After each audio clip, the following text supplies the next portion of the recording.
Good evening. I hope that the month of Kislev, which has inherently in it, the power of the Or HaGonos, the Hanukkah lights, which possess that special gift for Klal Yisrael, the Or, which was for 6 days in the world and then taken away because of the Chet of Adam HaRishon, that each day of Hanukkah has different koiches because of that in its month, which it begins to benefit and Klal Yisrael begins to enjoy even before Mashiach, each and every year of Hanukkah. Now, I'm going to be jumping around a little bit, all within our Parsha, B'ezras Hashem, Parshas Vayeshev, and I'm going to begin with something at the end of the Sedra. There were 4 words which changed the world landscape completely. We know that there were 2 ministers in Paro's Melucha, the butler and the baker, and they were very high positions within that framework. And they each found themselves, the baker and the butler, in jail. Now we know that Yosef ended up in jail, an innocent victim, as so many are who end up in jail. And sitting in the corner, the 2 of them were grief-stricken. They went from the riches to the rags. They were sitting in a dungeon in a corner, and they looked disappointed, dejected, devastated. And Yosef, the pasuk says, went over to them and said, Madua penechem ro'im hayom. 4 words. Madua penechem ro'im hayom. What are you so sad and despondent about? And they knew he was a Jewish boy, and that was not a plus in those times. And here he was in jail. So they could have just ignored him, but they didn't. They each told their story of the dream that they had, because the Sarah Hamashkim and the Sarah Oifim saw that from what he said to them that it was credible. And his prediction came out exactly, that the butler would be restored to his position and the baker was killed. So there was life and there was death, and both happened exactly as he said. So when the butler was restored to his position and Paro woke up one day and said he had a dream, he called in all of his advisors. No one had a clue what this dream was. And the butler said, you know, Mr. Czar, Mr. President, Mr. Paro, whatever he called him, I was in jail, and there was a Hebrew boy that I dreamt and the baker dreamt, and we saw it was exactly what it had to be, came out as he predicted.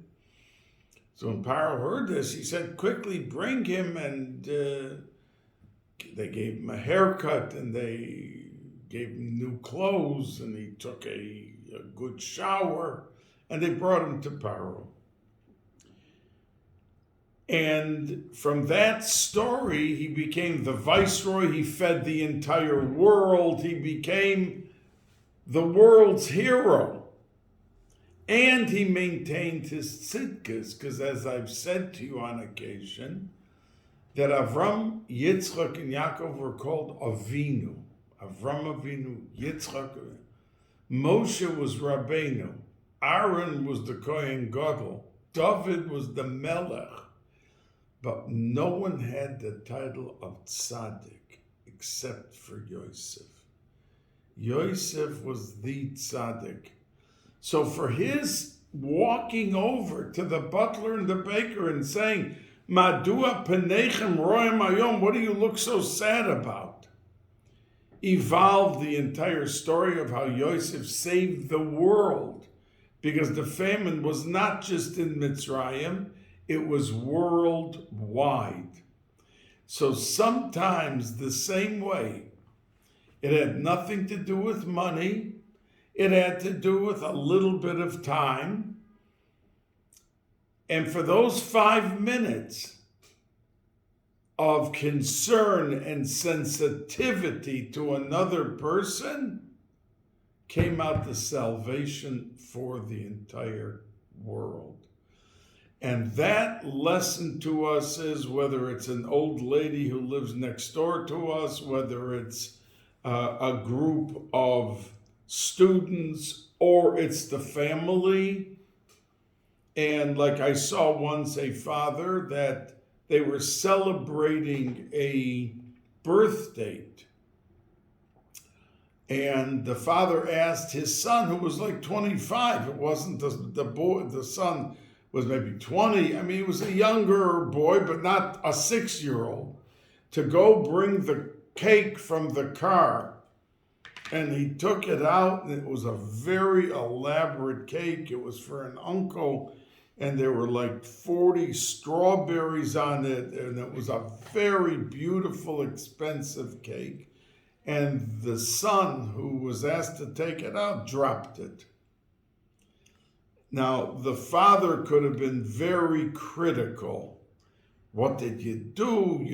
The cake was going to be the center of the party. And he said nothing.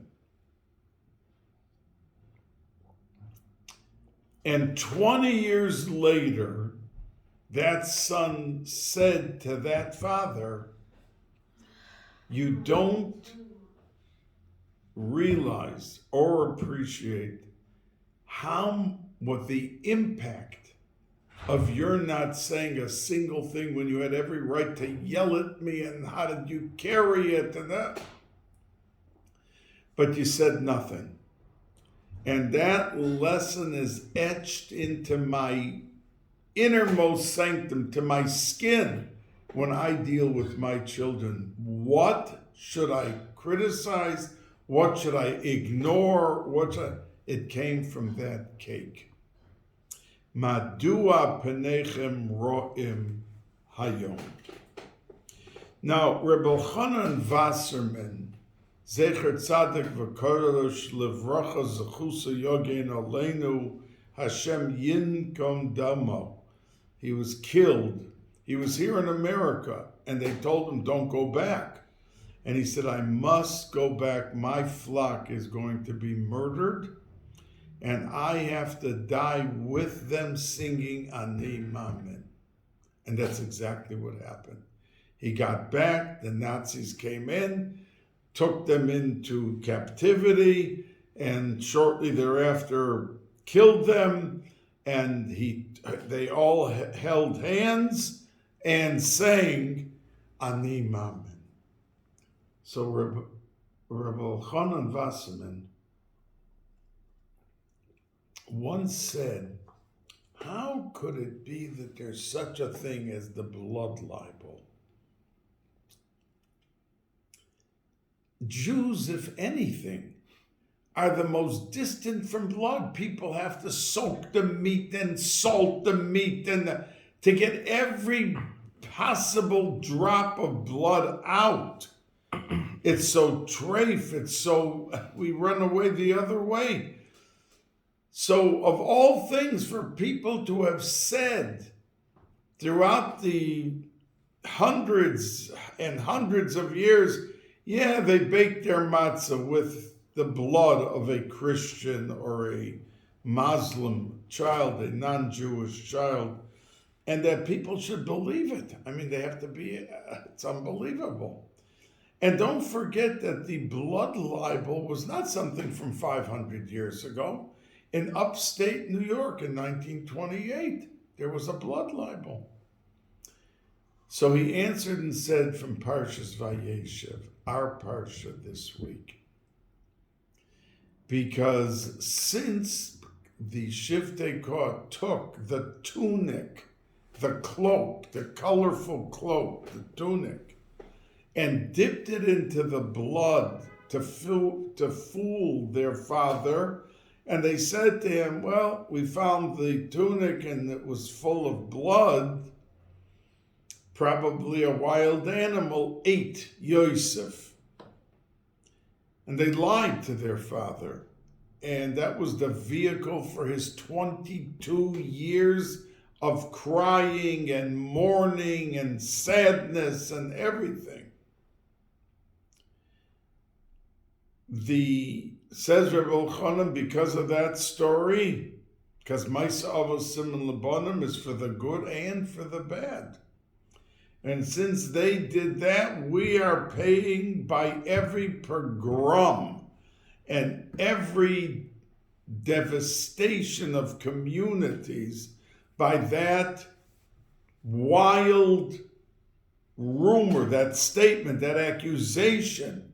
And that's how it came to be, because of our Sedra now.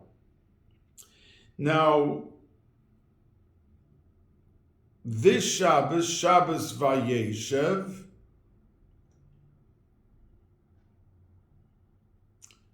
is the mashpia of Hanukkah, because shortly after Shabbos Hanukkah, Vayeshev, is Hanukkah. And as I've said to you on a number of occasions, that the entire week's events and Hatzlacha draw its nurturing from the Shabbos before, and it covers the entire upcoming week. So if after Shabbos Vayeshev, a day later, is Hanukkah, Hanukkah gets its power from the preceding Shabbos, and it is Shabbos Vayeshev. Hanukkah, we know, was the last national Klal Yisrael Yom Tov. We say all 8 days of Hanukkah, the whole Hallel. There's no day that we say less the 2 paragraphs. And since Purim happened around 275 years before Hanukkah, so the last thing that came was Hanukkah to carry the day for Klal Yisrael in the 2,000 years of Golus that they were going to experience. What was so powerful about Hanukkah that Purim, as big as it is, we take the grogger from the bottom, but on Hanukkah we take the dreidel from the top, because there's such a thing as Isarusa de la Eila and Isarusa de la Tata. And as big as Purim was, and that they wanted to wipe out the whole Klal Yisrael, that it required Klal Yisrael to motivate and activate the salvation from above by what they were going to do, the tshuva and their sakim and their tainus, and all of Klal Yisrael fasted 3 days together with Esther. So it had to be promoted and prompted from down here by Klal Yisrael. That's why we take the grogger from the bottom. But Hanukkah was Isarusa de la Eila, that there was a tremendous, tremendous power from above that came down, because the Misyavim, they didn't want to kill the Yevonim. They didn't want to kill the Jews. They just wanted total assimilation. Live. We have no problem. Live and be well. But forget about Shabbos, forget about Milah, forget about Rosh Chodesh, forget about all that. And that will pull out the cementing factor of what holds Klal Yisrael together.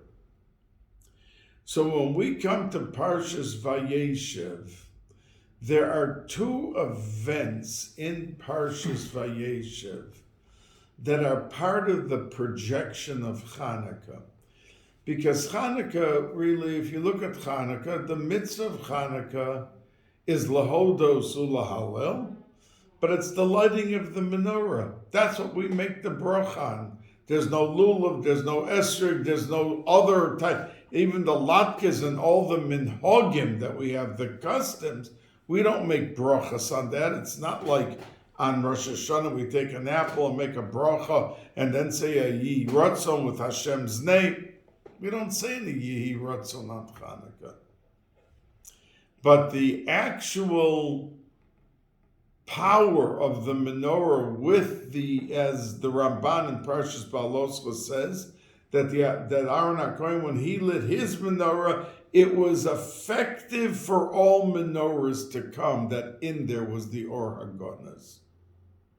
That every Jew, 100 years later, 1,000 years later, would light his menorah, and from Aaron's life until the actual story of Hanukkah, it was around 1,500 years, 1,400 years.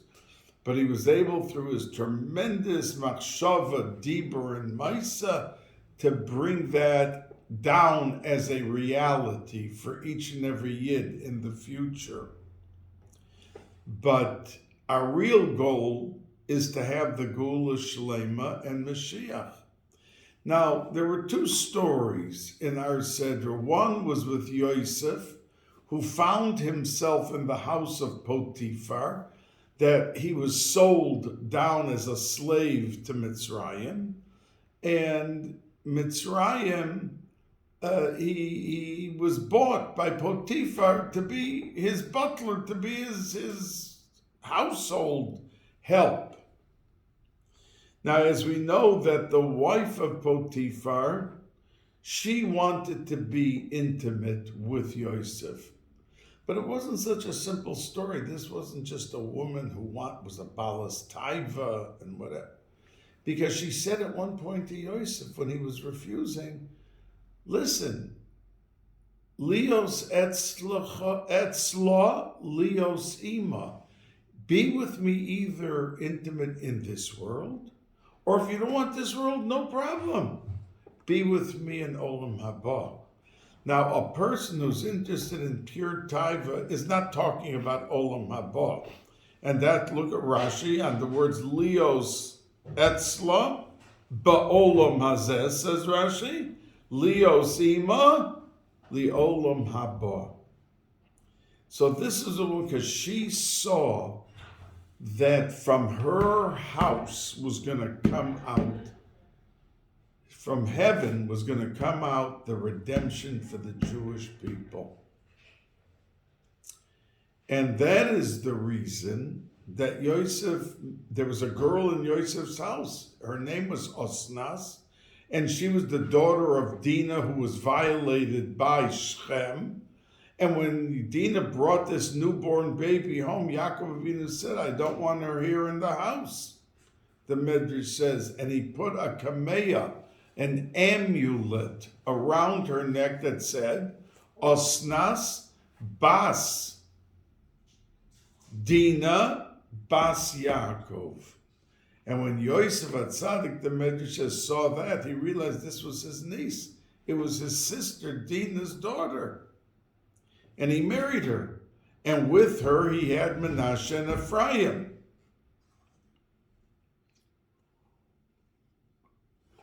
So the Asidus of Klal Yisrael, an important chunk, came with Yosef HaTzadik in a story that looked very not nice. In other words,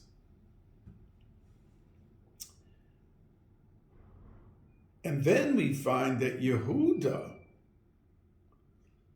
went, and the Meforshei HaMedrash say, how in the world, the Medrash says, could Yehuda, who was a tzaddik gomer kadosh mi beten imo, go and be with some lady that he found on the way. So the Medrash says that he went and ran from it.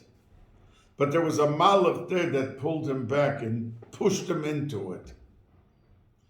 Because he ended up, the two sons died that she was married to.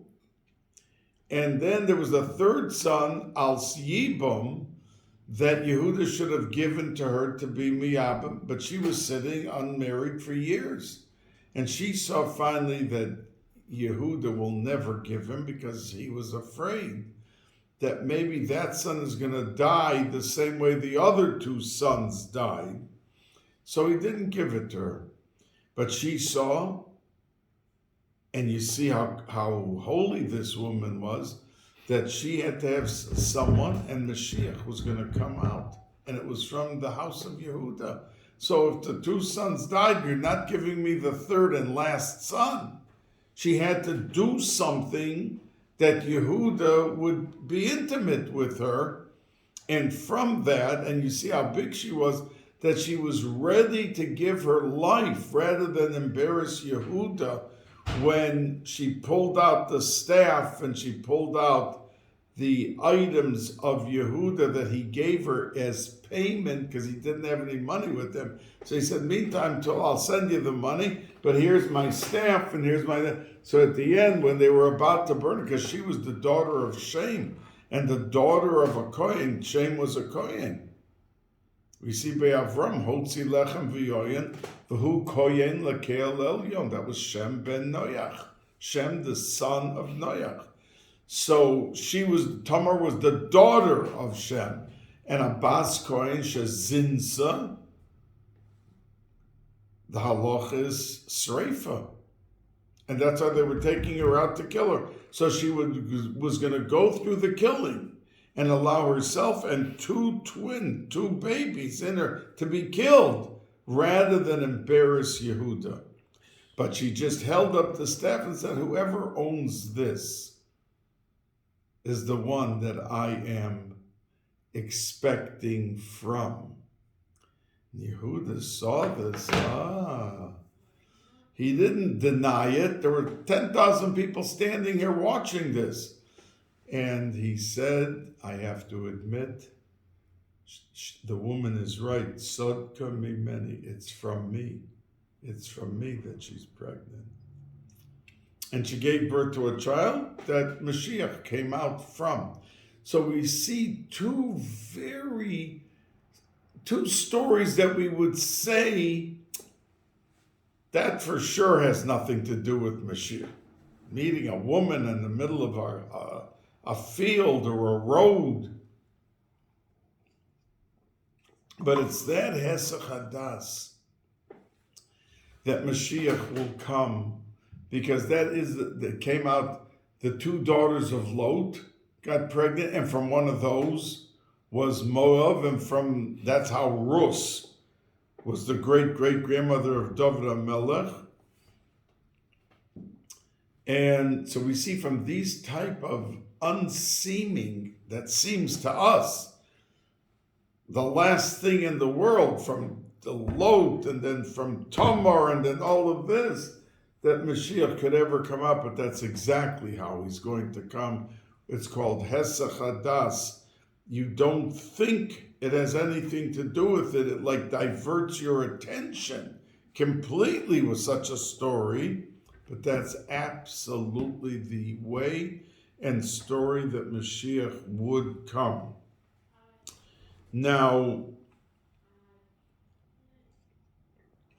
on Sukkot, we say Hoshanas.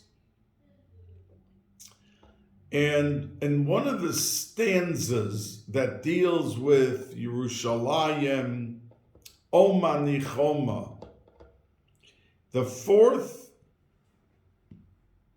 excerpt there is Dam Sola Tamar, that talking about Klal Yisrael, and that it's comparable to a date tree, because there's no tree that is as resilient as a date tree. That means if there's a tornado, the tornado could pull out a lot of trees, but the last ones to go are the date trees because it's very resilient.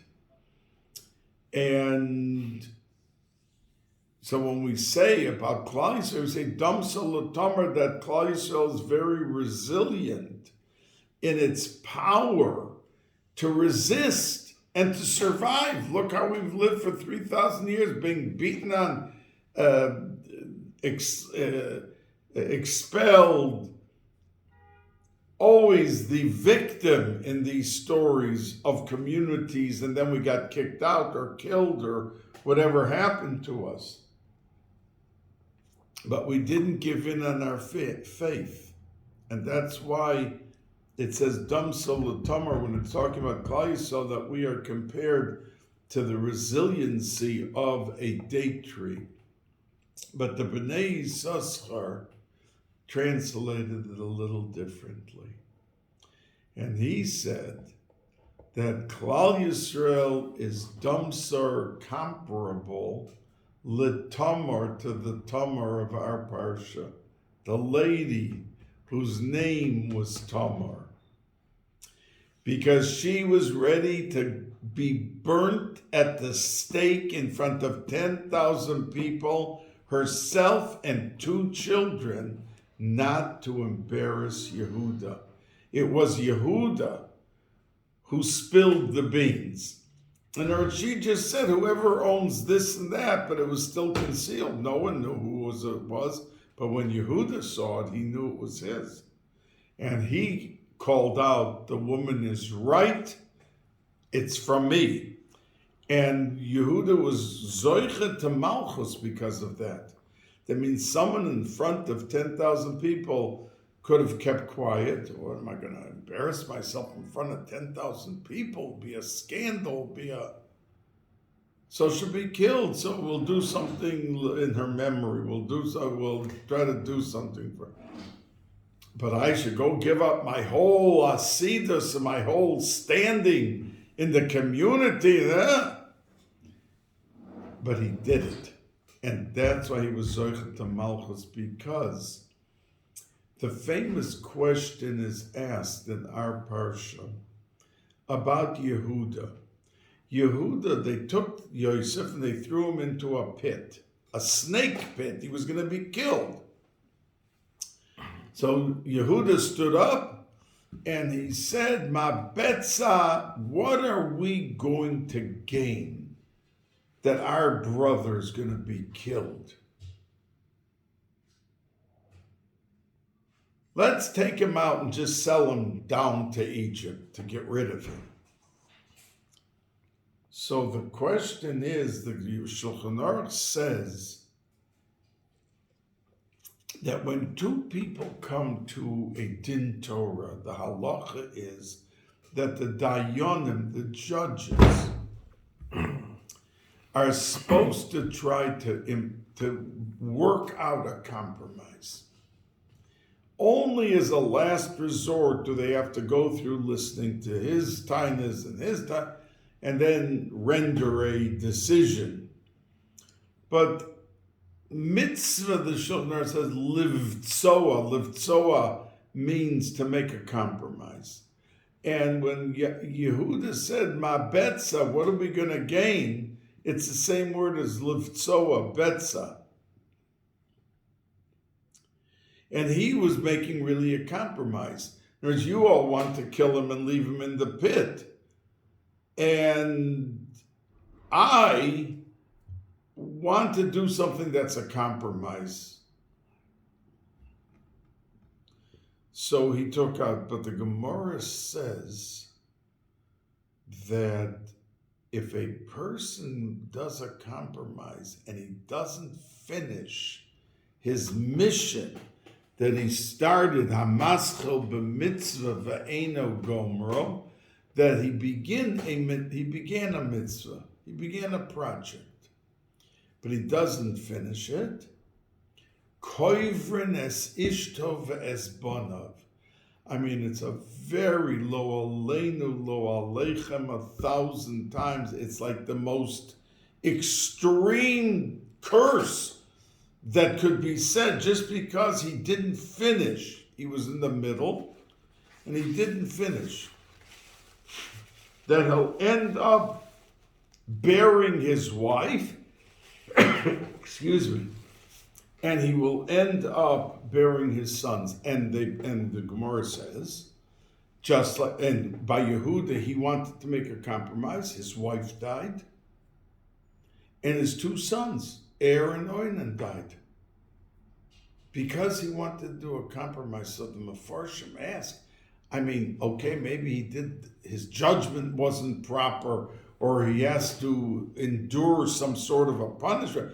But such a reaction, I mean, what could be worse than that? Terrible. So the Mefarshim explain that leadership requires backbone. Yehuda was to be the melech because of the story with Tamar that he admitted in front of the whole 10,000. A melech cannot be indecisive. That means there are moments that he has to make a decision. Do they go out to war? Do they not go out to the war? What has to be done? You come to a city that's an ir hanidachas. What do? If you suddenly have rachmanis on them, that's neged haTorah. That's how Shaul lost his melucha. He went in and he left Agag living, and all the Amalekim came out from that. But he was told by Shmuel that Hashem said, wipe everyone out. And he didn't do it. He had rachmanis on them. Rachmanis is good, but not when Hashem tells you the opposite. And like the Or Chaim HaKadosh says, that when somebody, like on that parasha of an Irani Dachas, the pasuk says, "V'richamcha," after you kill out all the people, Hashem will have mercy on you. What do you mean mercy? Because when a person goes and kills out a city, he becomes a murderer. In other words, he never killed anyone in his life. Now he walked into a thing, killed these 10 men, those 20 men, killed everybody. So he comes out of there that now he has no problem killing people. So the pasuk says, the Or Chaim HaKadosh says, "V'richamcha," Hashem will have pity on you. You're makayim this mitzvah. You're not 1 inch more going to become a murderer because you did the tzivui of what the Torah said. So Yehuda wanted to do a compromise, and he was destined to be Melech Yisrael. And you cannot do a compromise.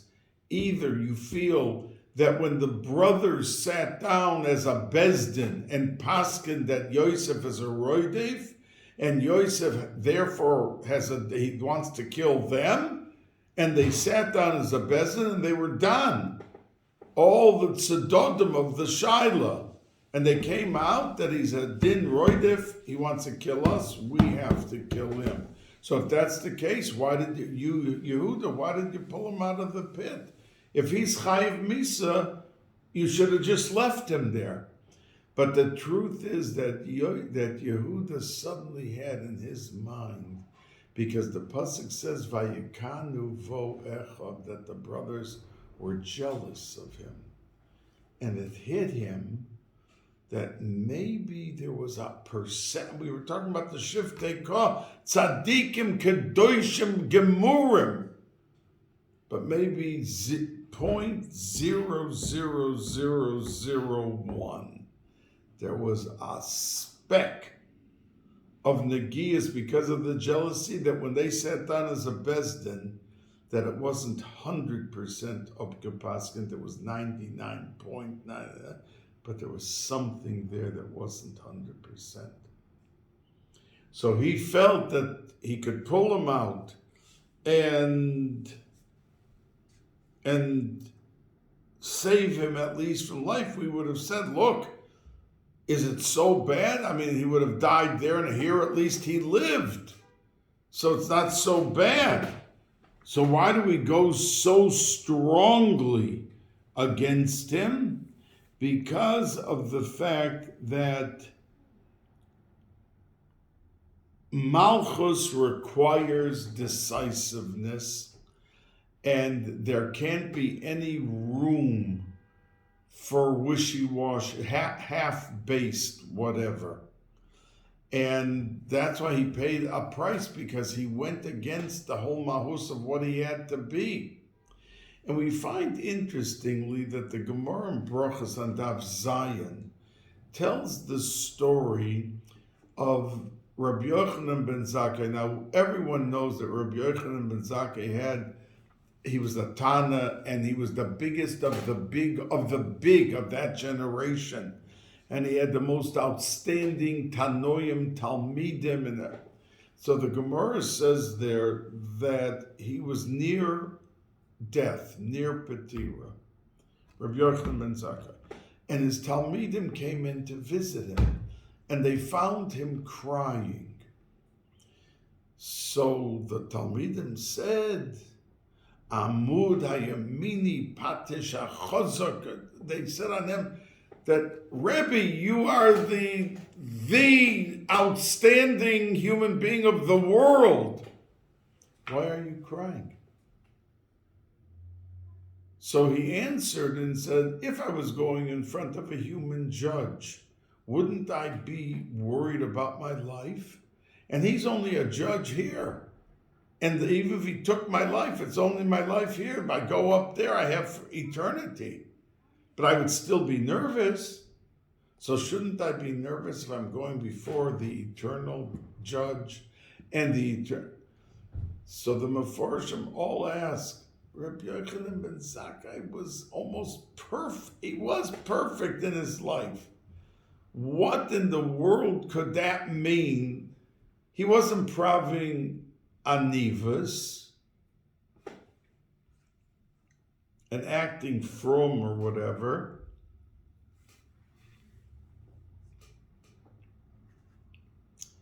But the Mefarshim explain that he lived at the time of the Churban Vayeshev, the destruction of the second temple.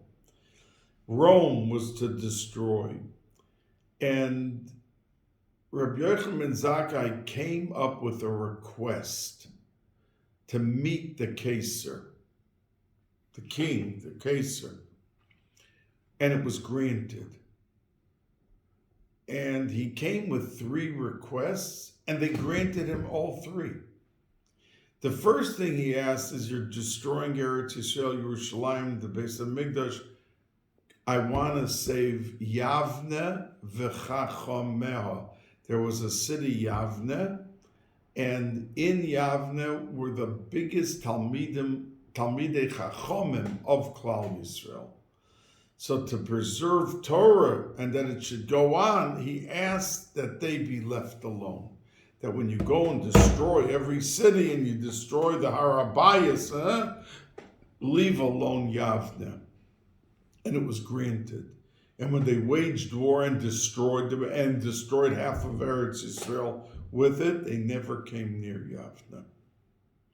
The second request was, he asked that Rabbi Gamliel, who was the Nasi, that the inyan of the idea, the precedent of princely domain, that means there was a Nasi in every generation. So Rabbi Gamliel was then the Nasi. And we paskined like the Nasi. It wasn't just a political title, prince or Nasi, but he was the Gadol Hador, he was near it, whatever, and we paskined like him.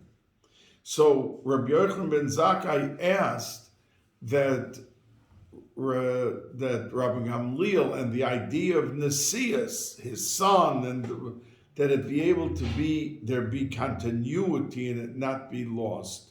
And the Caesar granted it to him, and that whole lineage was not touched. Mm-hmm. And he asked for a third thing, that there was a very big tzaddik named Reb Tzadok, a Tana, and amongst the Tanoim, who were the highest of the high, this Reb Tzadok was, he was fasting half of his life. He was such a big tzaddik. He was very sick and he needed medicine badly. So his third request was, I need medicine for Reb Tzadok. and they gave him a ton of. So all three requests were granted. So the Mefarshim and the Gemara and everything ask, why, if he was being given whatever he was asking, why didn't he ask, leave the Bais HaMikdash standing? So some Mefarshim say he thought of it, but he thought it was too much, and that once he would be turned down, he wouldn't get anything. Once he started saying no, they would say no. Wouldn't it? So he went right away for this. Others say he forgot. He was like so overwhelmed. He came into the case and the caser was impressed with him. He said, he took one look at him and look what the Gemara says. He said, but he was overwhelmed and he forgot and he asked for these three things. Now, in this story, the Gemara says that there were bar yonim, the young guys. That means Rabbi Yochanan ben Zakkai was from the Zakanim, together with the Tanoim. And they held that you cannot fight the Romans.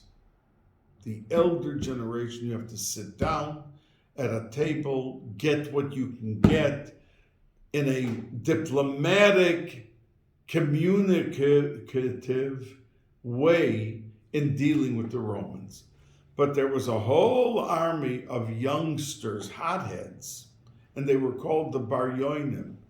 And they were such hotheads, and they wanted only war, and we're going to fight them to the finish. And there were silos, the Gemara says, of food, enough to feed the whole Eretz Yisrael for 21 years.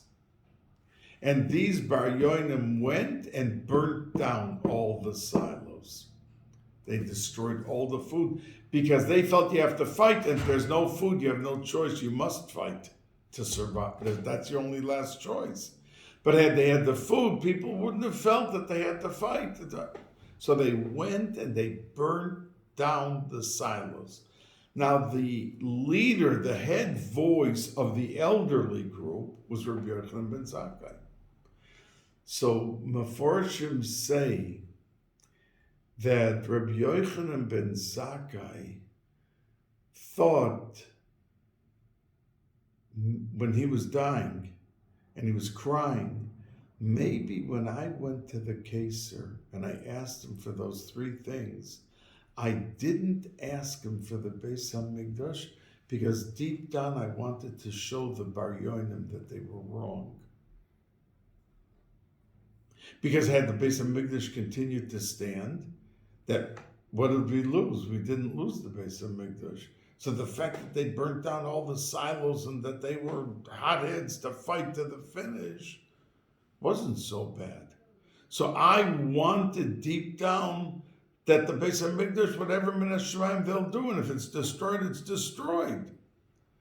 To prove my point that that's not the way you do things, burning down silos and fighting. You sit down at the peace table. So he was crying, maybe because I wanted to say, you see, I was right. And that's why he was crying. Unbelievable scenario. And that was because he was the leader and he had to make that decision on the spot, and that maybe he was missing. Now, we know he went straight to Gan Eden, there's no higher place to go to than where he went to that. But as a humble human being and realizing the magnitude of what happened in his generation, that's what brought him to think about all of this. And likewise, that's why Yehuda lost his wife and his children. Because the demand on leadership when you're dealing with Klal Yisrael, not just yourself or just your own family, you're dealing with everyone. And what you do affects everyone to come. You have to take a stand and be consistent. It can't be in between. Well, let's do this, let's not do that, that can't go. That doesn't go. Now, how many minutes is it now? 45. I want to share with you that it says that Reuven, when they sold Yosef, Reuven was not there. If you look at Rashi, you'll see that Rashi says that Reuven wasn't there. Where was he? At Rashi. And he says two things. He says one thing, he went back home. It was his day to have kibbud av and take care of Yaakov. And Rashi says another pshat is he went home to put on his sack and fast, to do tshuva, that he took the bed of his mother and he put it into Yaakov's tent, that he should be with her that night because she gave away her flowers to Rachel.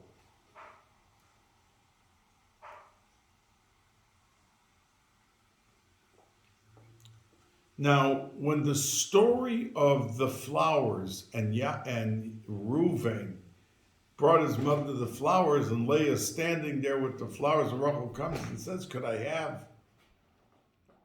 Yosef was 8 years old at that story. Now Yosef was 17. It's 9 years later. What gave Reuven, and he didn't do any tshuva on that story. In other words, according to Rashi, he wasn't going back for kibbud av. He was going back to do tshuva, that he moved his mother's bed, Yaakov's bed, into his mother's tent. And he was doing tshuva now. What suddenly happened 9 years later that he wanted to do tshuva for that?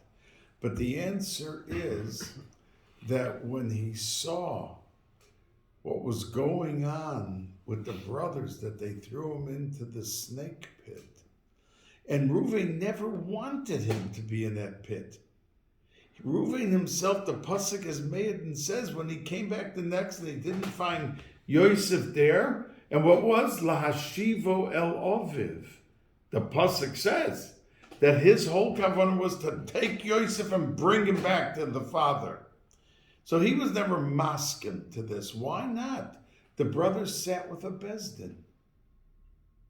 They weren't just killing a brother. They sat with him. But he saw that it was possible to paskin the halacha 100%. But when you have negias, even if it's only a trillionth of 1%, but you have negias, then you're clouded. You can't see straight. So if by Yosef the brothers went and paskin, how did you come up with that paskin? You have negias. You hated him. Vayisnu also. Vayekanu. You were jealous of him. How did you paskin on a brother that you had hatred for? You were slanted before you began. So when he realized that, he said, you know something? I thought I was protecting the honor of my mother by bringing Yaakov's bed into her tent. But maybe I had no right to do such a thing. The nitzrius of my father, when he lived, it was intimate with a wife, was having children that are going to be the shiftei and are going to mold and shape the entire mahus and the kedusha and the existence of Klal Yisrael. Did I have a right to come into the cheshbonis? And he woke up 9 years later and had this thought that maybe he had no right. And that's why he ran back home to start doing tshuva. When he was there with the brothers dealing with Yosef, that maybe we're slanted completely here because of the hate and the jealousy.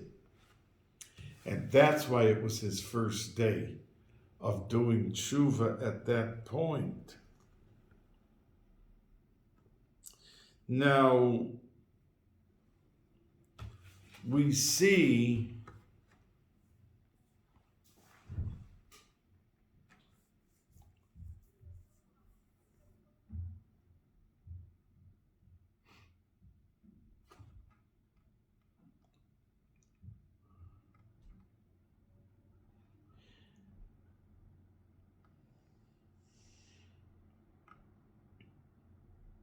that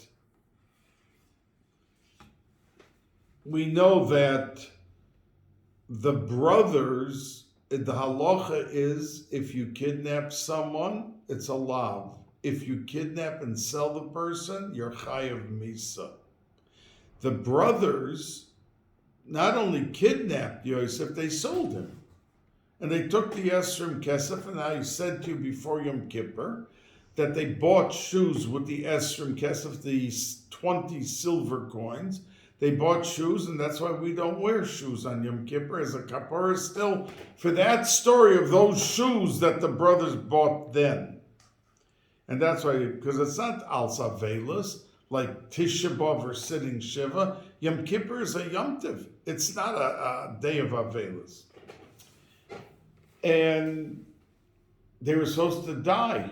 And the Zohar Kodesh asked, so why didn't a Malach come or a Sarah for a Chayes HaKodesh or an Ofanim, and kill the Shiv Tekoah?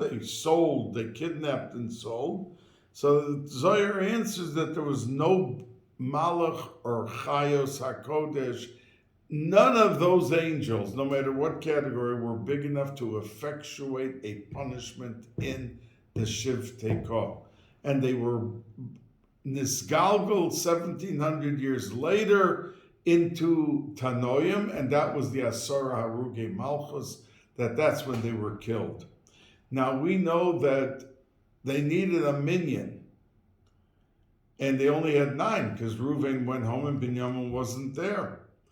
So they were Mitzaref HaKodesh Baruch Hu, and the Marsha says that there was a promise, a shvuah, between everyone that no one would reveal this to Yaakov Avinu, because he had to be in mourning for 22 years, because there were 22 years that he had no kibbut av when he went to the Bais Lavan and everything.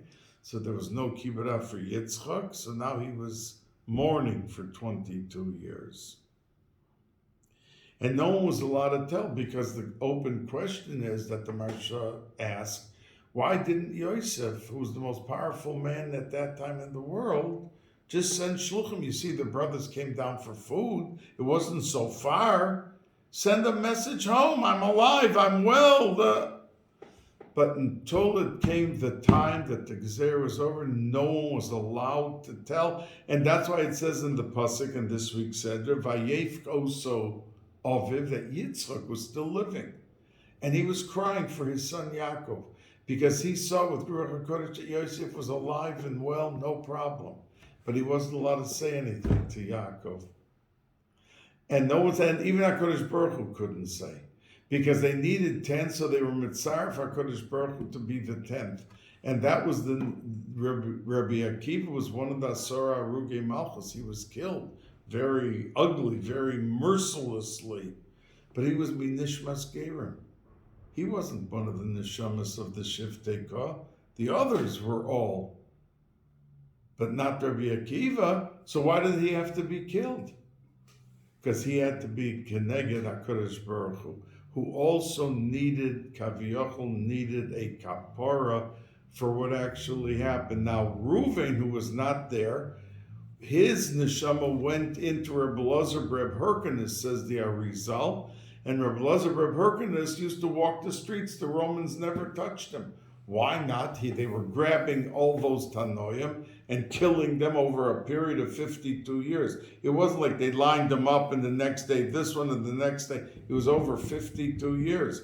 But Rabbi Elazar Breb Hyrcanus walked the streets, was never, because he was the neshama of Reuven, and Reuven was not there by the selling. So he wasn't Chayav Misa. So our Sedra of Vayeshev is replete with the most beautiful, as every Sedra is, but especially coming right before Hanukkah that illuminates the world, that the Ma'at Or is Doicha Harbe Choshech, that you walk into a pitch black auditorium with one little candle, and suddenly you see that everything is illuminated, and Klal Yisrael should be illuminated, and the Golos, the dark Golos, should come to an end, and that there should be the illumination of the entire world with the Geula Shlema. Have a wonderful Freilichen, a Listigen Hanukkah, and a wonderful week.